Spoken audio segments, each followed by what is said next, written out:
It's recap time. 3, 2, 1. Hello, everybody, and welcome to the Shower Podcast, the podcast where I'm in my shower and you do you. I'm your host, Chip, and this is not my usual intro. This is a bit of a special episode. Unfortunately, I will be away for a few days, and I found out this interesting way of filling the gaps with recaps from previous episodes. If this is your first time here, use it as an opportunity to find topics that you might be interested in and go back to listen to the original ones. If you are a usual listener of the Shower Podcast, well, again, this might be a rehearsal of topics that you might be interested in. Otherwise, I understand if you want to wait for me to be back. But in the meanwhile, the podcast needs to continue and we need to reach day 365. Having said that, I will not keep you longer. Thank you very much for listening. As always, a like and a subscribe. They are always welcome. And now, recap time. Okay, let's unpack this. We're diving into 3 really high-energy discussions that dropped recently. Yeah, back to back, all kind of circling around why our own brains sometimes sabotage our motivation, right? Exactly. So this is our deep dive. We want to pull out the essential, universal lessons from these successes. Think efficiency, progress, consistency. And hey, if these ideas sound good and you missed the originals, check out episodes 305, 306, and 307 from the source material. Worth a listen. Definitely. Our goal today really is to cut through some of that noise, pinpoint those psychological friction points that, keep even really motivated people feeling stuck sometimes. Right. We'll move logically.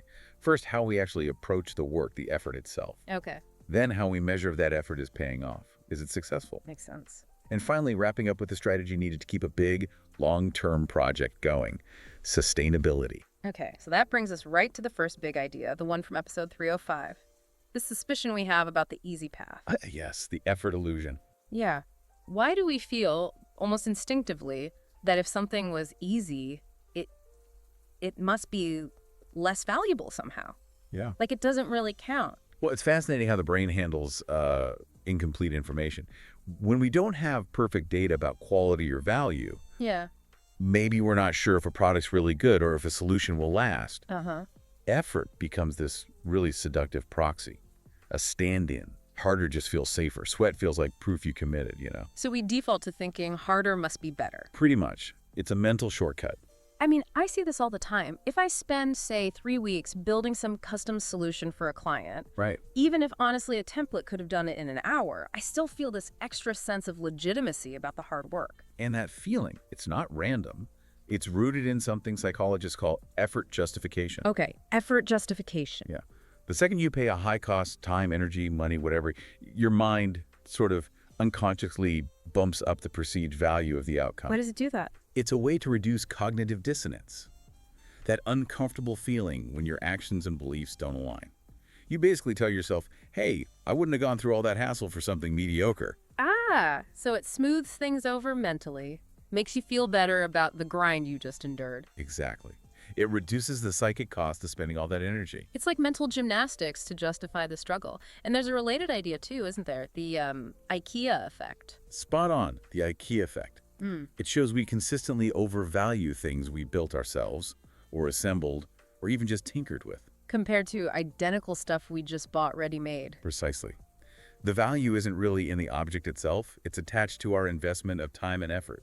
You spend all Saturday wrestling with that flat-pack bookshelf. Oh, I know the feeling. Yeah, it just means more to you, right? Regardless of whether it's perfectly level or, actually good quality. So the big risk here, the real takeaway for us, is that we start mixing up pain with actual progress. That's the danger. We stop looking for smarter, maybe easier ways to work because we're kind of attached to the virtue we feel from the struggle. And if you buy into that illusion, you just keep choosing inefficient workflows. You're essentially paying this hidden tax on your own efficiency. Ouch. You've got to find a way to cut that emotional cord between difficulty and quality. Okay, so how do we do that? The source material had a test, right? A way to check ourselves. Yes, a really simple, elegant test. Ask yourself this. If the final result, the actual outcome you achieved, magically appeared in front of you with zero sweat involved. Like, poof, it's done. Exactly. Would it genuinely be worse? If the honest answer is no, then all that difficulty you went through, that was just friction. It wasn't adding quality. That's a sharp way to look at it. Friction, not a feature. And the challenge was pretty practical too. Pick a routine task you usually do the hard way. Like what? Maybe, I don't know, manually compiling expense reports or meticulously organizing digital files, something like that. For 1 week, force yourself to use the absolute easiest shortcut you can find. An app, a template, whatever. Right, the path of least resistance. Then evaluate honestly. Did the quality of the output actually drop? Or did you just lose that feeling of having earned it through struggle? Ah, so if the quality is the same. The shortcut stays. You just bought yourself back some time and energy. You beat the illusion. Okay, that makes a lot of sense. But, having that extra time, it's only really useful if we feel like we're actually making progress, right? Which leads perfectly into the second big idea, the progress gap. Yes, from episode 306. Moving from doing things efficiently to figuring out if we're actually moving forward at all. It's that awful feeling, isn't it? Like you're running really hard, but you somehow feel like you're always falling behind no matter what you get done. It is devastating, a real motivation killer, because it convinces you that being consistent doesn't even matter. You are moving, technically, but that gap between where you are and where you think you should be, it feels like it's widening. Constantly. And this gap, it's driven by a couple of really powerful psychological biases working together. Okay, what are they? Well, first, there's our internal calibration. It's called the hedonic treadmill. Right, I've heard of that. You achieve something great, a promotion, a fitness goal, whatever, and for maybe a week, you feel fantastic. Yeah, on top of the world. But your brain adapts incredibly quickly. It neutralizes that improvement. That amazing achievement just becomes the new invisible baseline, the new normal. So your satisfaction level just snaps back to where it was before. Pretty much back to its set point. It's frustrating. Wow. Okay, so our internal gauge resets. What's the other factor? That internal adaptation gets compounded by social comparison. It's a classic idea in social psychology. Comparing ourselves to others. Exactly.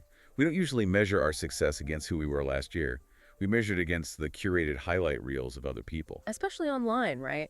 Everyone's perfect life. Precisely. So maybe you've genuinely improved by, say, 50%. But if your reference point is the top 1% you see online, your brain just registers it as not good enough or even failure. So our brain hides our own progress, and we keep moving the goalposts based on others. No wonder we feel behind. How do we possibly fix that broken measurement system? Well, the good news is behavioral research gives us a pretty clear path. The key to keeping people engaged long-term, it isn't about massive, infrequent breakthroughs. No. No. It's about seeing small, meaningful wins. Regularly, that's the core of the progress principle. Small wins fuel motivation more than big, distant goals. Absolutely. When people feel like they're making even small steps, their engagement just soars. We also see this in things like the gold gradient effect. Gold gradient? Yeah, it shows we speed up, we get more motivated as we feel closer to finishing something. We need that sense of visible advancement, evidence of momentum. Okay, so the trap is using vague metrics, things like be more successful or get fit or grow the business. They're too fuzzy. Exactly. Your brain can't track progress against those day-to-day. So it defaults back to that feeling of being stuck or behind. So what's the fix? How should we measure? The solution is to shift your focus, Completely. at least for a while. Ignore those big, hard-to-control outcome metrics. The revenue, the weight on the scale, the big promotion. Ignore them. But ultimately they matter, don't they? Especially in business. They do matter eventually. It's a fair point. You don't ignore them forever. But you need to neutralize their emotional power while you're doing the work. Okay, how? You shift your focus entirely to countable, repeatable input metrics. Right. Things you control 100% right now. Like? Pages written today, hours of deep work logged, number of sales calls made, workouts completed this week, things you can tick off a list. Focus on the actions, not the results. Precisely. Yeah. These input metrics are like guardrails. They pretty much guarantee the outcomes will eventually show up if you're consistent. So by focusing only on the inputs, you swap that anxiety about the gap for the satisfaction of just showing up and doing the work. You got it.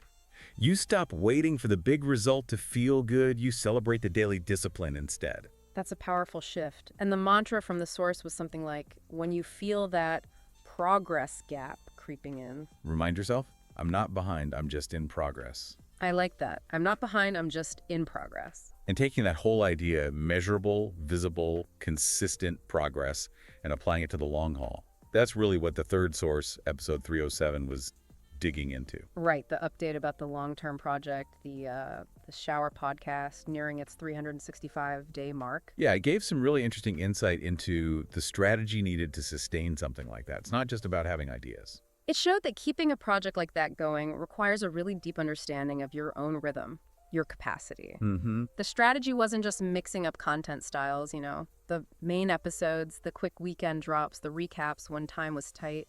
Although that helps keep it fresh. True. But it was also about planning way, way ahead, building a buffer to maintain that consistency, that content velocity, even when life inevitably gets in the way. And the scale of that planning was pretty impressive.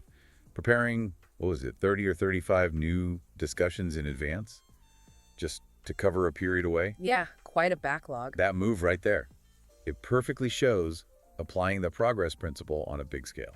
Yep. It's all about committing to the input consistency, getting the episodes made above everything else. And the structure of that upcoming content they talked about. It sounded like a great example of organizing knowledge thematically, making it easy to digest. Totally. It's all about expanding the listener's mental toolbox, using these focused mini-series, like the one on foundational laws that shape us. Yeah, Pareto's Law, Murphy's Law, things like that. Making complex rules feel simple. Right. And then there was that really unusual one, if the brain could talk. Huh. Yeah, interviewing parts of the brain like dopamine or sleep. Sounded quirky, but fun. Quirky, but apparently using real science, real facts, just presented in this, strange and entertaining way. Plus the more straightforward stuff. Like psychology in under 5 minutes, just quickly explaining terms we hear all the time, like cognitive dissonance or conditioning. And the paradox files, tackling those tricky life paradoxes, like the paradox of choice. Bite-sized brain food, basically. And locking in that high-volume schedule, they mentioned 4 episodes Monday to Thursday, a Friday recap, plus the weekend drops. It maximizes the chance that you, the listener, always feel like there's progress. There's always something new. It's reinforcing the very principles we've been talking about. Practice meeting theory. So, okay, wrapping this up, we've done a fast track through these 3 really key psychological hurdles. First, why we sometimes fear efficiency, the effort illusion. Mm-hmm. Second, why our internal measurement system often feels broken, the progress gap. And how to fix it with input metrics. Right. And third, the kind of strategic planning and consistency needed for the long haul. These sources, they really offer a potent shortcut to upgrading how you think about your own work and progress. Definitely. We've pretty much established difficulty doesn't automatically equal value. Yeah. And using vague ways to measure your progress, that's the ultimate motivation killer. So true. So maybe here's a final thought for you to chew on this week. Something that kind of connects all 3 sources. Okay, lay it on us. If you take the lesson of the effort illusion, that harder isn't always better, and you apply it to how you're measuring things, your progress, what inefficiency are you currently clinging to? What laborious activity in your work or your life are you maybe doing just because the difficulty makes it feel more virtuous, more legitimate? Ooh, good question. Like, what hard thing am I doing that doesn't actually add value? Exactly. And what simple, measurable input could you replace it with to free up that energy while still ensuring you move forward? That is the challenge. Something to really think about. Thank you for tuning into this deep dive, everyone. Yeah, stay resilient out there and maybe start measuring your progress by what you actually control. And we'll see you tomorrow.